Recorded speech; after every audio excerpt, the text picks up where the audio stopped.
Buen día para todos, mi nombre es Víctor Manuel Sánchez, me encuentro aquí con mi compañero Luis Fernando Tello y nosotros en el presente video les hablaremos sobre la globalización desde lo público.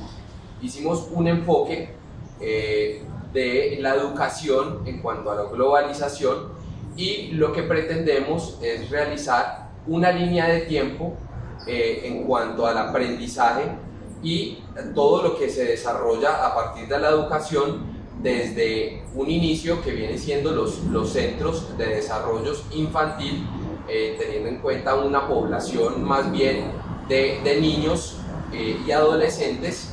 Después trataremos lo concerniente a temas desde las instituciones urbanas y rurales y por último trataremos todo lo concerniente a las instituciones universitarias, teniendo en cuenta que a raíz de la pandemia COVID-19 y de la pospandemia se pudieron ver cambios en el sector del sistema de la educación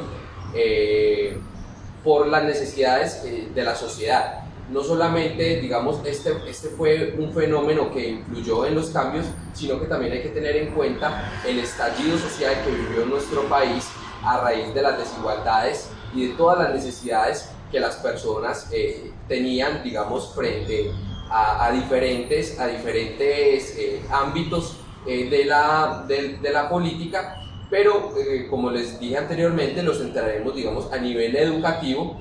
Y para eso entonces haremos un preámbulo en el que ya trataremos, digamos, de una manera un poco más específica, ¿sí? Cada uno de esos problemas, de esos fenómenos, atenderemos esa línea de tiempo que es indispensable para entender esta problemática y claramente pues entonces también pondremos a disposición de ustedes de unas entrevistas que les realizaremos a nuestros compañeros y también le realizaremos a personas que tienen un conocimiento más amplio, un conocimiento técnico en la materia. Entonces le doy la palabra a mi compañero Luis Fernando Tello para que entonces él hable sobre el tema de una manera más específica.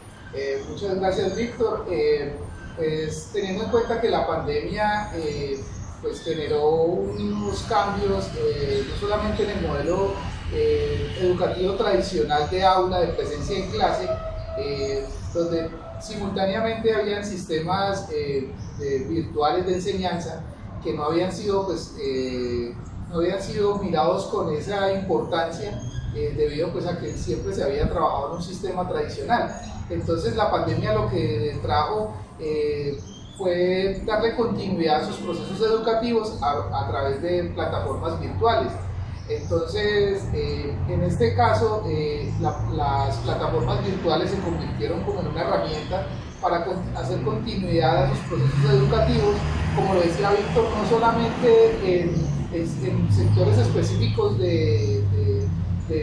donde se presentan esos procesos de formación, sino que fue a lo largo de todo el proceso educativo que una persona puede desarrollar a lo largo de su vida, partiendo desde la primera infancia, pasando por la educación media vocacional, que sería el colegio, la escuela, el colegio, y terminando pues, en unos procesos de formación universitaria, donde la virtualidad, pues, por temas de protocolos, de seguir protocolos de autocuidado y de controlar la pandemia, pues empezaron a tener como esa importancia. Para ese tema pues traemos un invitado especial que se llama Jonathan, aquí presente, el compañero Jonathan, que tiene pues un conocimiento técnico acerca de cómo es esa conectividad ideal para poder llevar a cabo esos procesos de formación. Porque recordemos que la virtualidad pues, utiliza el internet como insumo, entonces debemos de tener en cuenta que en Colombia el acceso pues, al internet está en unos niveles que no son, diríamos que no serían como los ideales para poder generar unos procesos de educación mucho más eficientes.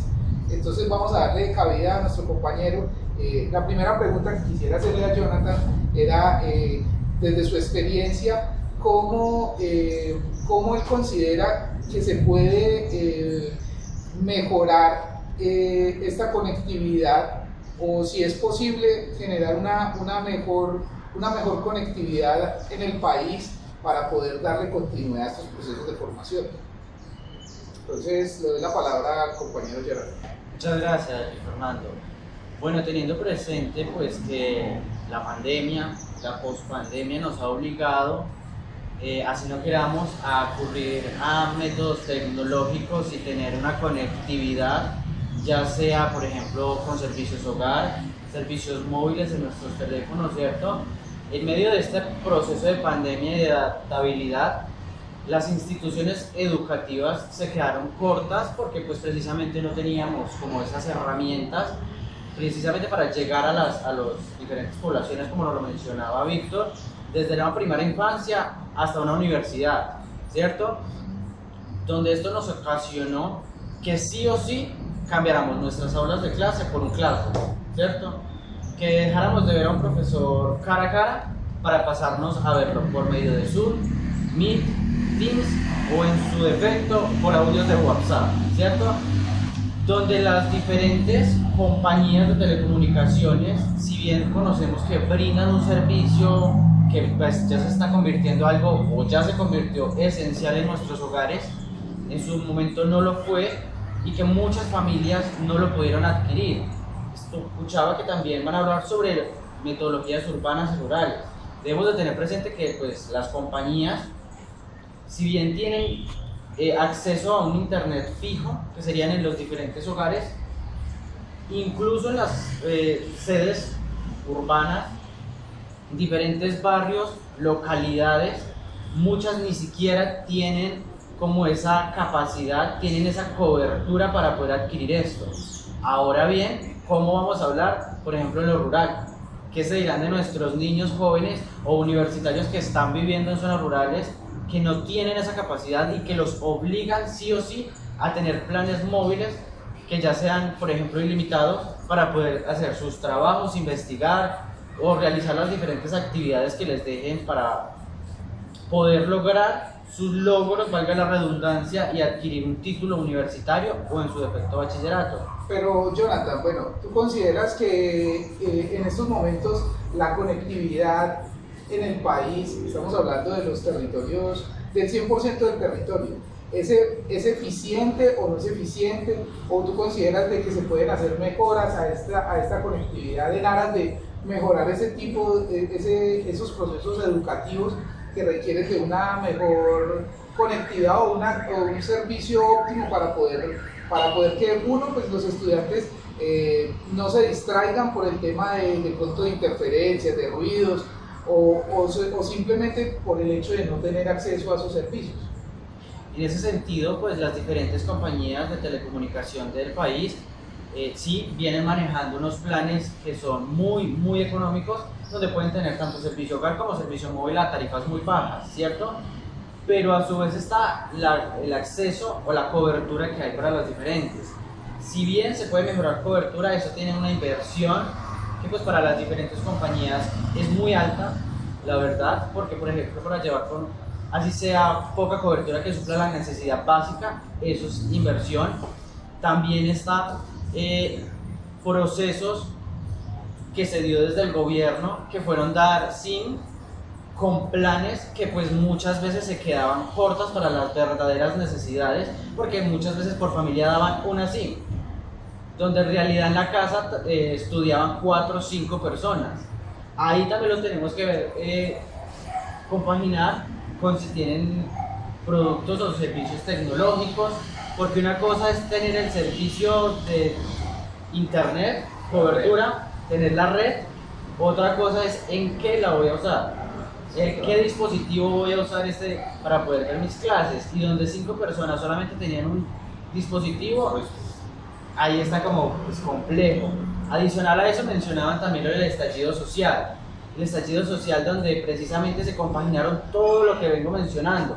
Nos migraron a una virtualidad, pero ¿cómo voy a poder adquirir todos los conocimientos que pues por calidad sé que los voy a tener por los diferentes profesores, ¿cierto? Pero ¿cómo adquiero eso? ¿Cómo hago para poder adquirir ese mismo beneficio que solamente ciertas localidades de ciertos puntos lo van a tener? Y más, por ejemplo, como lo hablábamos, nuevamente vamos a lo rural, que sin duda alguna fue la más impactada y aún sigue siendo la más impactada, que pues por temas de señal están prácticamente desconectados. Bueno, Jonathan, muchas gracias. Vamos a darle paso a las intervenciones, de las entrevistas que hicimos a los diferentes actores que participan en estos procesos educativos. Como les había manifestado anteriormente, vamos a tener en cuenta los procesos de la primera infancia, pasando por escuela, colegio, hasta llegar a los procesos universitarios. Entonces, las preguntas se las hicimos, fueron planteadas 3 preguntas que son transversales para todos los actores, independientemente de la posición que se encuentren dentro de los procesos de educación. Entonces, la primera pregunta estaría enfocada dentro de su experiencia profesional en pandemia y pospandemia, y teniendo en cuenta pues, que en Colombia hubo un estallido social en medio de la pandemia y la pospandemia. ¿Cómo fue esa transición desde ese sistema educativo presencial tradicional a un sistema virtual? La segunda pregunta iría enfocada a cómo desde su experiencia califica la conectividad en las sesiones virtuales y cómo ella afectó cómo afectaron el desarrollo de los procesos de enseñanza y aprendizaje. Y la tercera pregunta estaría enfocada hacia si usted cree que el Internet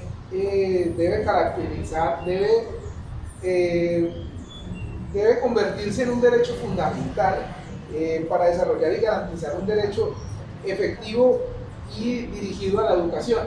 Estaríamos hablando acerca de si ustedes consideran que el servicio de Internet debería considerarse como un servicio básico de la población, teniendo en cuenta que es una herramienta que utiliza los procesos educativos, y teniendo en cuenta que la educación es un derecho al cual todos tenemos, valga la redundancia, el derecho de acceder a ella de una forma gratuita y obviamente de calidad. Entonces vamos a darle paso a la siguiente. Entonces, de conocer todos los fenómenos y todos los casos que se han presentado a nivel educativo desde el ámbito formal, ¿sí? Pero no menos importante, necesitamos también entrar y profundizar un poco en lo concerniente al ámbito informal, teniendo en cuenta las artes, la cultura y todo lo que de allí se desprende, que hacen parte de la educación y que realmente han sido, digamos, excluidas del sistema educativo como tal, pero pues nosotros lo que pretendemos es demostrar el por qué este ámbito informal es tan importante, y para eso es que presentaremos a la compañera Laura Martínez, quien hace parte del sector cultura en la región y tiene un conocimiento amplio, un espectro realmente muy profundo acerca del tema, para lo cual entonces le daré la palabra a continuación para que ella nos ilustre un poco en qué consiste ese ámbito informal y su importancia, y pues ya digamos lo que tú nos quieras aportar al respecto. Bueno, bien, como tal, el ámbito informal en el sistema educativo hace parte de la educación, ¿sí? Y es algo que en cierta medida, si miramos la educación o el término educación, lo dividimos en dos.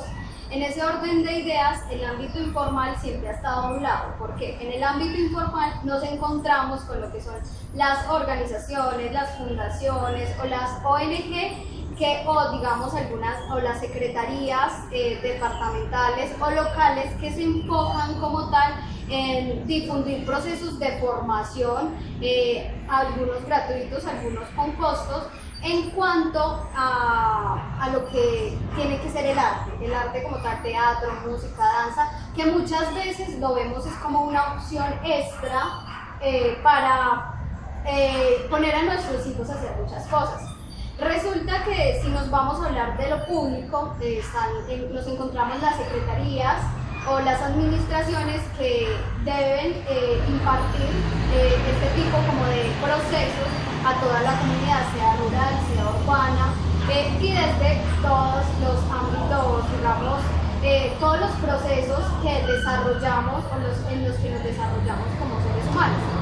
Entonces, si vamos a hablar, digamos, en el sector público de lo que son las secretarías de cultura, podemos encontrar que tienen procesos de formación que se expanden por todo el territorio y atienden poblaciones dentro del ámbito educativo formal, ¿sí? Entonces, dentro de ese ámbito educativo formal, se llaman procesos de descentralización, en los que puede tener un convenio, un CDI. Un CDI es los que se encargan, digamos, de los 0 a los 5 años, y entonces tienen proceso de danza, o proceso de formación, o proceso de música, porque la secretaría lleva ese proceso. Y así, digamos, pasa, digamos, en las instituciones educativas.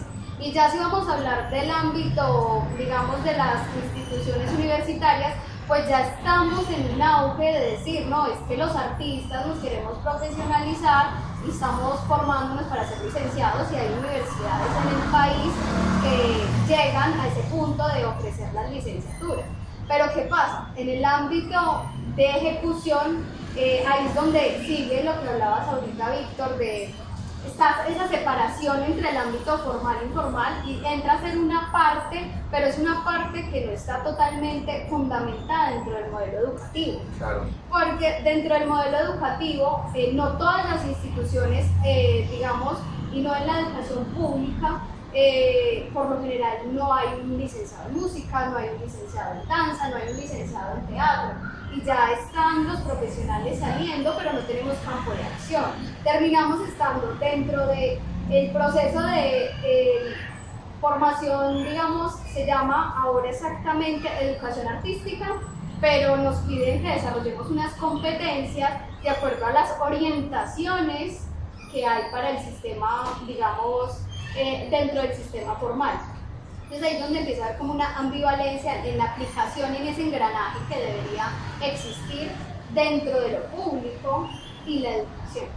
Bueno, Laura, ¿tú consideras que cuando ya hablamos de la pandemia también tenemos que hablar del proceso del estallido social que se generó en Colombia, y pues todas esas muestras artísticas que se vieron durante el estallido social, porque no todo fue disturbios y fue vandalismo, sino que también hubo una serie de manifestaciones artísticas de parte de muchos sectores de la población, donde realmente pues, se les logró ver como desde otra perspectiva, porque eran manifestaciones culturales, y como tú dices, esa parte informal de la educación que no se ha logrado compenetrar con el sistema formal que tenemos de educativo, porque siempre lo han aislado, han visto la parte informal como algo que no tiene la importancia como lo tienen, por ejemplo, una formación en ciencias duras o en ciencias sociales. Entonces pienso que esa parte artística con el estallido social, ¿consideras tú que se logró darle como esa importancia que realmente tiene esta parte en los procesos de educación? Sí, en cierta medida se logró una cierta visibilización, porque los artistas, teatreros, bailarines, músicos en el estallido social decidieron salir a las calles. ¿Pero por qué salieron a las calles? Tenemos como incidencia la pandemia, y el sector más golpeado con la pandemia y post-pandemia fue el sector artístico, porque nosotros por lo general tendemos a trabajar como independientes, ¿sí? O prestación de servicios. En ese sentido, ahí entró el problema en el anclaje y el uso de estas nuevas tecnologías, de las clases virtuales, y nos tocó a los que, digamos, estaban dentro de la Secretaría de Cultura les tocó entrar a hacer un proceso de adaptación y empezar a dar música virtual, pero se puede. En cierta medida la música no requiere tanto del convivio. ¿Y qué es el convivio? Es el estar aquí, ahora, por ejemplo, en la danza, el convivio de cómo se vive. Yo estoy con mi compañero y tengo que bailar, entonces ¿cómo voy a dar clase de danza virtual, digamos, una danza que es de salón o una danza tradicional que requiere de que yo esté con mi compañero de las manos? O si vamos a hablar propiamente del teatro, ¿cómo vamos a decir en cierta medida? No, es que vamos a montar a Shakespeare, pero Shakespeare virtual, digamos, una obra de Shakespeare y el actor cada uno en su pantalla, eso fue un reto total. Y ahí es donde o sea, el teatro y la danza dentro del sector de artes se vieron muy afectados porque nosotros requerimos todo el tiempo del otro, estar ahí en el espacio, compartiendo. Y ya digamos las artes plásticas, pues en cierta medida sí podía el profesor estarles diciendo qué hacer, qué no hacer. Pero digamos, dentro de las artes plásticas, si vamos a hablar de escultura, que uno muchas veces necesita que el profesor le diga cómo darle la textura o algo al material y que no lo tiene ahí. Entonces, claro, la virtualidad en ese sentido golpeó muchas cosas. Además de que muchas de las organizaciones, las fundaciones, dependían de los trabajos que hacían a nivel de todos los sectores. Entonces, muchas escuelas cerraron porque ya la gente dejó de ir, porque no tenían la capacidad de tener plataformas o de dar una clase virtual, o por ejemplo que es un espacio que es totalmente público en su proceso del marco en Cuarte. Nosotros atendemos población de todas las edades y todos no tenían conectividad. Entonces, en ese sentido, el proceso de Cuarte, el proceso de formación, que es totalmente gratuito, también. Listo, muchas gracias. Entonces, lo correspondiente al ámbito informal, este tema de las artes y de la cultura, y también hemos conocido, le hemos dado un repaso a esas necesidades y a esa complementación que requiere el ámbito formal. Pero más allá de eso, estamos aquí con nuestra compañera Gabriela, la cual nos va a hablar, digamos, desde una perspectiva administrativa, desde esa perspectiva que tiene ella, de su experiencia en la Secretaría de Cultura del municipio de Pereira, para lo cual entonces, Gaby, yo quisiera formularte la siguiente pregunta. ¿Cómo la Secretaría de Cultura de Pereira afrontó ese proceso de formación en la pandemia COVID-19 para brindarle una continuidad a aquellos procesos que se venían ejecutando y a aquellos que estaban por ejecutarse? Listo, vale, pues entonces la Secretaría de Cultura tuvo como un golpe muy fuerte al entrar a la pandemia en cuanto a los recursos económicos, ¿sí? Pues que todos tienen claro que el recurso económico para el sector cultural es muy mínimo, ¿sí? O sea, se basa en sí más que todo como en suplir las necesidades en cuanto a materiales, instrumentos, más no en cuanto a suplir la necesidad que tiene la comunidad para poder pertenecer al centro cultural del municipio. Para poder cubrir los procesos de formación que ya se venían ejecutando al entrar la pandemia, se tuvo que hacer como una reestructura, ¿sí? En cuanto a todo el tema de las clases, ¿sí? Porque pues todos sabemos que el sector cultural sí o sí necesita de su presencialidad 100%, ¿sí? Claro. Porque las clases de danza, darlas en un ámbito virtual es complejo, porque pues si vamos a hacer un montaje de salsa, merengue, lo que sea, pues necesitas de tu compañero, ¿sí? Entonces, en cuanto al tema virtual, todo entró a ser como muy individual, ¿sí? Las clases se tuvieron que volver como muy al tema individual en cuanto a danza, en cuanto a teatro, ¿sí? En cuanto al sector musical, las clases se tuvieron que reestructurar totalmente, ¿sí? porque al no tener, el formador no tener como esos instrumentos, ¿sí? Sea cámaras, micrófonos, en el cual el sonido se pudiera enfocar bien, que los alumnos pudieran escucharlo bien. Entonces, todas estas clases se tuvieron que reestructurar más al tema teórico, ¿sí? O sea, el tema musical pasó a ser un tema teórico. Y el tema del arte, perdón, del teatro también, digamos. El teatro, sí, también tuvo como que reestructurarse porque pues ya no se podían montar obras, o si se montaban obras se le tenía que hacer un trabajo de edición como muy grande, ¿sí? Entonces ahí tenían que entrar también las personas encargadas de la edición en la emisora, ¿sí? O sea, los de la emisora ya tenían que entrar a editar los programas de la emisora y tenían que entrar a editar los programas o los procesos de formación de la Secretaría de Cultura. Por ejemplo, si en la pandemia querían hacer una muestra con la Banda Sinfónica de Pereira, ¿sí? Que se conoce que todos los viernes de cada semana se hace la muestra de la retreta, ¿sí? El último jueves de cada mes se hace el concierto, ¿sí? De la Banda Sinfónica. Entonces, cada persona con su instrumento grababa su video individualmente, ¿sí? Y la emisora tenía que entrar a editar todos esos videos de tal manera que la muestra se escuchara bien. Y lo uno entrara a conectar con lo otro, ¿sí? De manera continua. Claro. ¿Sí?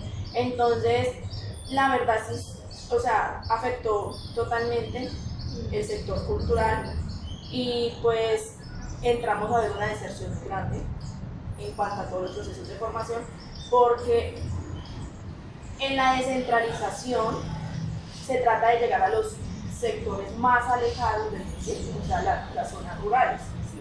Entonces, por ejemplo, un papá tenía que tener muy buen acceso a internet para poder que su hijo se conectara a una clase que duraba hora y media, 2 horas, ¿sí? Porque las clases ya empezaron a cubrir muchas más horas, para poder tener a todos los alumnos, ponerle cuidado a este, de ahí ponerle atención a este, ¿sí? Entonces todas las clases se tuvieron que alargar más, ¿sí?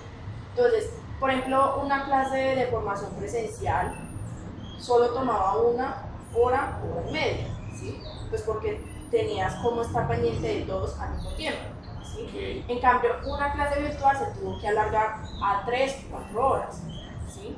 Entonces, un papá requería de un plan de internet, pues bueno, ¿sí? Donde la clase no se le entrecortara, si el profesor estaba explicando algo para que el alumno pudiera visualizar bien, la pantalla no se pixelara, ¿sí? Porque, por ejemplo, en el sector danza, todo se tuvo que acoplar a los grupos de WhatsApp, ¿sí? Donde el profesor tenía que grabarse a sí mismo, enseñando los pasos, explicando los pasos, cómo tenían que desarrollarlo, enviarlo por el grupo de WhatsApp. Y si tenías un grupo de WhatsApp donde habían 40 alumnos, eran 40 videos que iban a llegar. Claro. Yo tenía que visualizar y entonces tenía ya que empezar por cada alumno, tiene que corregir esto te quedó bien, esto te quedó mal, ¿sí? Entonces, todo el tema rural quedó en el olvido, por así decirlo. ¿Sí? Los que no tenían acceso a internet. Los que no tenían, sí, exactamente, los que no tenían acceso a internet quedaron en el olvido porque el sector cultural o la Secretaría de Cultura no tenía el recurso para brindarles esa conectividad a ellos, ese acceso a la conectividad, ¿sí? Entonces, la deserción fue muy, muy grande, ¿sí? Y entraron ya simplemente como a cubrir eso, la zona urbana, ¿sí? Que son todos, pues, somos todos aquellos que tenemos el fácil acceso a los planes de internet. Eso hablándolo, pues, precisamente en esta ciudad que es la capital del departamento de Risaralda, ¿qué se podrá imaginar de municipios más pequeños, Belén, Estado, todos estos municipios que son más pequeños, que por ende los recursos que le van a dar a cultura van a ser más escasos? que de por sí, digamos, en los municipios muchas veces no, el arte no es visto como una prioridad, que no puede que no tengan esos procesos, pero los pocos que tienen cómo empezaron a desarrollar. Y que muchas veces...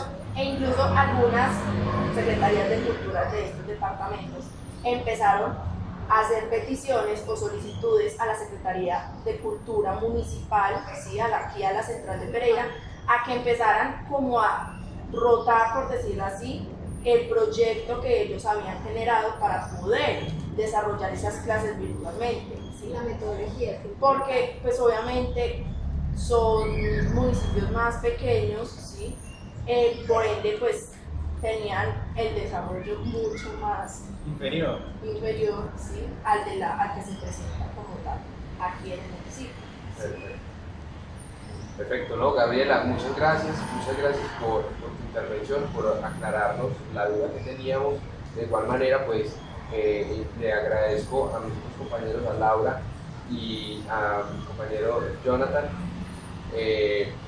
por habernos aclarado, como les mencionaba, todas estas dudas que realmente a lo que nos llevan es a hacer unas reflexiones, ¿sí? de las necesidades que nosotros tenemos, de la realidad que vivimos y de lo que podemos llegar, digamos, a mejorar en el transcurrir del día a día. No sé si de pronto mi compañero Fernando quiera añadir algo para cerrar. Pues hemos atendido cada uno de los puntos, sin embargo, pues al finalizar daremos unas conclusiones que encontramos respecto a este trabajo, pero entonces, como les mencionaba, damos como por finalizados esos puntos a los cuales queríamos como atender. Bueno, no, realmente pues, me parece que fue muy significativo el aporte de todos, ya que tratamos de tener en cuenta pues, el concepto técnico y pues, el concepto de cada uno de los actores que intervienen en los procesos de formación de las comunidades. Pues ya como dijo Víctor, en la parte de las conclusiones vamos a darles puntualmente las observaciones que tenemos de acuerdo pues, al desarrollo. Queremos plantear una pregunta acerca de si considera usted que el Internet o el acceso al Internet debe ser considerado como un servicio público esencial como es el agua, la energía, el gas, ya que pues como lo escuchamos a lo largo del video, hace parte de una herramienta para el desarrollo de los procesos de educación, tanto formales como informales, pero que en cierta forma es transversal para todo tipo de proceso educativo de formación. Entonces sería esa la pregunta que desde este grupo de trabajo les planteamos a cada uno de ustedes. Muchas gracias. Muchas gracias.